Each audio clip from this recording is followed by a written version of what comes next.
Hi, it's Chester Tugwell at Blue Pecan Computer Training, and in this video I want to show you how to sort full names by the last name.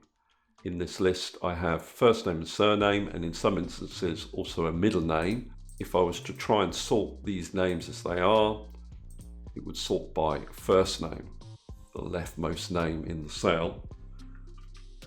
Just undo that. The only way of really achieving this is to get the last name in a separate column and then to sort by that column. And I'm going to look at 5 different ways that you can achieve that. The first method is to use flash fill. With flash fill, you want to type in the next column the first surname or the first last name. Control Enter to confirm it, and then Control E on your keyboard will initiate flash fill, and that does the job for you. If you right click in one of the surnames, you can then go to sort A to Z, and it will sort the names in alphabetical order of last name or surname. Flash fill even copes with instances where you've got a middle name. However, flash fill isn't available in all versions of Excel, so let's go on and look at other ways we can achieve this. The next method is to use find and replace. Now with find and replace, what you want to do is copy the full name into the next column. Just press Enter there to paste the values in. With the copy of the name selected, use the shortcut key Control H to open up the find and replace dialog box. And what we want to do is to replace everything up to the space with nothing, just leaving the surname. To tell Excel to find everything up to the space, what we do is we use an asterisk symbol and then a space. Replace with, we leave as blank, and then we click on Replace All. It will tell you how many replacements it's found. Click on OK and then close, and you can see that it's extracted the surname from all of these names, and it even coped with names where we have a middle name. And again, to sort by surname, I'd then right click into one of the surnames, sort A to Z. The next method I'm going to look at utilizes text to columns. And first of all, I'm going to show you how this works where you don't have a middle name. What you do is you select your names and then go to the Data tab on your ribbon and then click on text to columns. You need to make sure that delimited is selected in the first step of the wizard. Then click on Next. You need to say what your delimiter is. Tab will probably be the default, so you need to make sure you've ticked space. You may have a comma that separates the names, in which case you click on comma. I've got a space. Then I go to Next.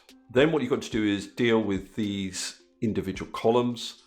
We don't want to import the first name, we only want to import the surname. With this first name column selected here, I'm going to tick Do Not Import column. Then I'm going to go to the surname column and I'm going to specify a destination. And the destination is going to be C3. Then I click on Finish. You may get this message, there's already data here. If you do, just click on OK. And you can see it extracts the surname. And again, I could right click, sort A to Z. It is problematic though if you have a middle name. Let me just show you what it would do. If I select those names, I go text to columns, I'm going to do exactly the same steps. Delimited, space, next. Do not import the first column. Second column, I'm going to import to cell I3. Click on Finish. Deal with this little dialog box, and you can see that it extracts the middle name and the surname. But this method does really fall down when you have a middle name. The fourth method I'm going to demonstrate utilizes Power Query. Power Query is installed by default from Excel 2016 onwards. If you have an earlier version, I'll leave a link in the description of this video to the Microsoft website where you can download the add-in and then install it. With Power Query, what you do is you just select one of the cells in your list of names and go to the Data tab on your ribbon and click From Table Range. Get this dialog box, which basically wants you to confirm where your data is. And the only option you need to be mindful of is this little tick box, my table has headers. Mine does, so I'm going to leave it ticked. Click on OK. That'll launch Power Query for you. What I'm going to do is add a column, and I want to extract text after delimiter. I go to extract here, text after delimiter. Our delimiter is a space, and I want to scan for the delimiter from the end of the input.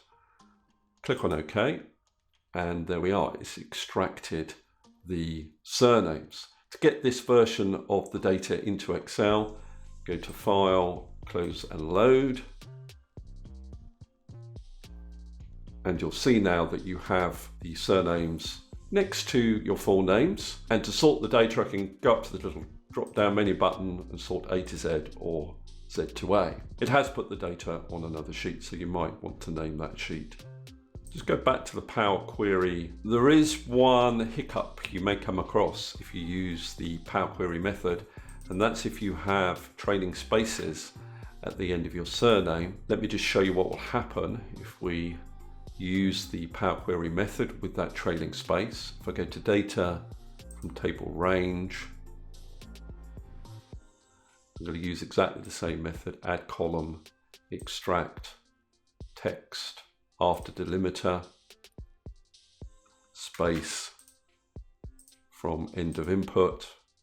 Click on OK. You can see it fails to extract the surname where there was a trailing space. To get around that, if I just delete that step, you can see I can delete the step over here. What you should first of all do is trim the text values that you're going to extract the surname from. That will get rid of the trailing spaces. And to do that, I go to Transform. Then I go to Format, Trim, and that adds that step to our Power Query settings.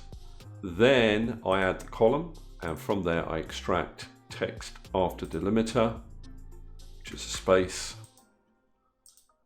from end of input. Click on OK, and that works just fine then. So I go to File, Close and Load. And again, it puts it on another sheet. And if I want to sort, I can do that via that little drop down at the top of the new column. The final method we use is with formulas. This is pretty easy if you don't have a middle name. What you would need to do in the first instance is find the position of that space. You can do that using the find function. First argument in the find function is find text. So what text do you want to find? We want to find a space. Then it says within text, so we want to find that space within this text. And we don't need to worry about start number, so we can just close the bracket. And if I copy that down, you'll see that it's just returning the position of the space within each of these names. I can then use the mid function. First argument in the mid function is asking for the text that you want to extract characters from. That's our name, comma. Then it asks for the starting position within the name, position you want to start extracting characters from, and that'll be the position of the space plus one character. Then it's asking for the number of characters you want to extract. That'll be different depending on the length of the surname. We don't need to be exact with that. But to make sure we do return enough characters, we could just use the len function. And the len function returns the number of characters within a text string. That'll be more than enough, but enough characters for our purposes. If I copy that down, you can see that it works for all of the names. However, that method will not work if you have a middle name. There's quite a number of steps to complete to get this method to work properly. First of all, you have to work out how many spaces there are in your name. And the way you can do that is to use the substitute function. Now, the substitute function will allow you to specify some text, that's our name, and replace every instance of a character with another character. So we're going to replace all the spaces with nothing. Our old text is a space and the new text is nothing, an empty text string. We're not interested in instance number, so we can just close the bracket there. and you can see it returns a version of the name without spaces. Now, if I count the number of characters in that version of our full name, that's 14, which is one less than the name with spaces or a space. If I use the len function to find out the length of the name with the spaces still included and take it away from the substitute version of the name, then I get the number of spaces. Copy that down. What I then want to do is to substitute the last space with another character, a character that would never appear normally in a name. I can use substitute here. And I want to replace within my name the old text, which is a space, with a new text, which I'll say is this character here. So that's never going to appear in a name. You could use another character if you want to. I got that character by using Shift and 6 on my keyboard, and the instance number is going to be returned by the formula that we wrote here. If I press enter here, you can see when I copy it down, it replaces the last space in each of our names with this character here. What I've then got to do is find the position of that character within our new version of the name. So I can use find, and I'm finding the position of my funny character within this text. I'll just close the bracket there, and that gives me the position of our character. Then finally, I can use the mid function. The text I'm referring to is my original name, and the start number is the position that I've calculated for my funny character, plus 1, because I don't want to include that funny character. And the number of characters, again, I can just use len for that, which will return more characters than I need, but enough characters. And then if I copy this down, I only get the last name. Now, ideally, what I would do then is to combine all of these formulas into one formula. The way to do this is from left to right. I'd start here with this formula, and I can see that it uses the formula in here to get its result. Where I'm referring to G3, I need to replace G3 with the formula in this cell. I copy this formula, and I replace G3 with that formula. Then I go across to this formula here, and I can see that it's using H3 to get its result. So I go here and I copy this and I paste it into the formula over the H3 reference. So now this is independent of this formula, and this formula is independent of this formula. Then I get to my last formula, and I can see that it refers to I3. I take this formula, copy that,